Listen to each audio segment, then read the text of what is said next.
Preview. Preview. Preview.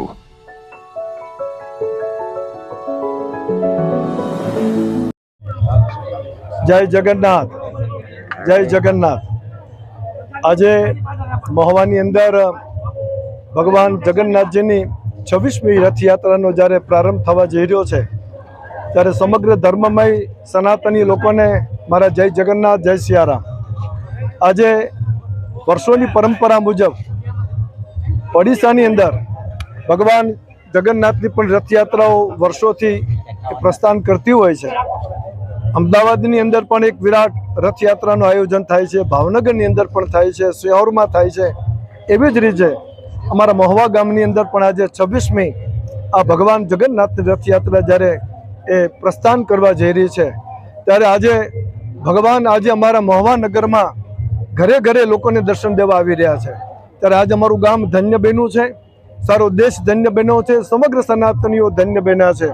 ત્યારે આ અવસરે સર્વ ધર્મપ્રેમી ભાઈઓ બહેનોને વિનંતી કે ભગવાનનું આ દુર્લભ દર્શન તમારા આંગણે ભગવાન આવી રહ્યા છે ત્યારે દર્શન કરવા માટે આપ સૌ પરિવારો દર્શનનો અવશ્ય લાભ લેજો અને ભગવાન જગન્નાથની સર્વ પરિવાર ઉપર કૃપાવંત રહે, સર્વની મનોકામનાઓ દાદા ભગવંત પૂર્ણ કરે એવી ભગવાન જગન્નાથજીના ચરણમાં પ્રાર્થના।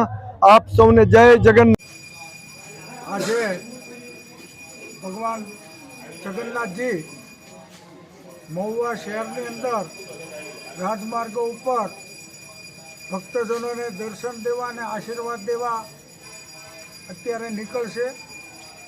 આ ભગવાનના દર્શન કરવા મહુવા શહેર ભક્તજનો ગલીએ ગલીએ દર વર્ષની જેમ ઉમટી પડશે। અત્યારે ટૂંક સમયની અંદર યાત્રા પૂજન વિધિ બાદ શરૂ થશે। મહુવાની અંદર આ યાત્રા દરમિયાન પોલીસ સ્ટાફ, કલેક્ટરશ્રી, મામલતદારશ્રી, નગરપાલિકા સિવાયના તમામ લોકોએ સહકાર આપેલ છે। વારંવાર સરકારી ઓફિસોનું રોડ, રસ્તા, ગંદકી બાબત ખૂબ ધ્યાન દોર્યું અને પબ્લિકની વચમાં નીકળે છે। 2-4 રાઉન્ડ માર્યા અને એને જોયું, પણ મારે આ તકે કોઈનું ખરાબ ન કહેવું જોઈએ।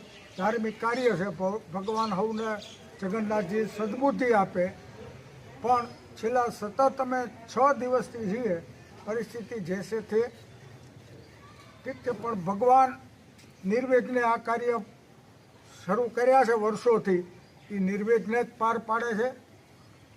આપ સૌ મહુવાની જનતા આની અંદર યાત્રામાં જોડાણા છે એ તમામ જ્ઞાતિના લોકોનો આ તકે જગન્નાથ ભગવાનની યાત્રા કમિટીના કન્વીનર તરીકે હું ખૂબ ખૂબ આભાર માનું છું। સૌનો સહકાર, રાજકીય, સામાજિક જે કોઈ આની અંદર સહકાર આપે તમામનો આ તકે હું આભાર માનું છું। જય જગન્નાથ। હા, જયપ્રકાશભાઈ, આ કેટલામી રથયાત્રા છે મહુવા શહેરમાં? 26મી। તો વ્યવસ્થા બધી રોડ ઉપર ને પ્રસાદીની ને મોસાળાની વ્યવસ્થા શું શું છે? મોસાળાની વ્યવસ્થા ભગવાનની દયા છે, કૃપા ગણો। ઘણા વર્ષોથી મારો દીકરો કરે છે શિવાજી ચોકની અંદર, મયુરભાઈ રાઠોડ। પ્રસાદ વિતરણ મહાવીરસિંહ ચુડાસમા અને દેવગણિયા, રમેશભાઈ દેવગણિયા તરફથી હોય છે।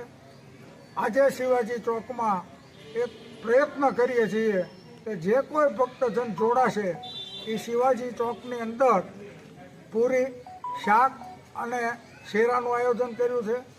રમેશભાઈ જોડીએ ઠંડા પીણાને એ આયોજન કર્યું છે। શિવાજી ચોકની અંદર ચા પાણીને ઠંડા પીણા છે। જનતા પ્લોટમાં પણ આ રીતનું વર્ષોથી દૂધકોડી, ઠંડા પીણા હોય છે।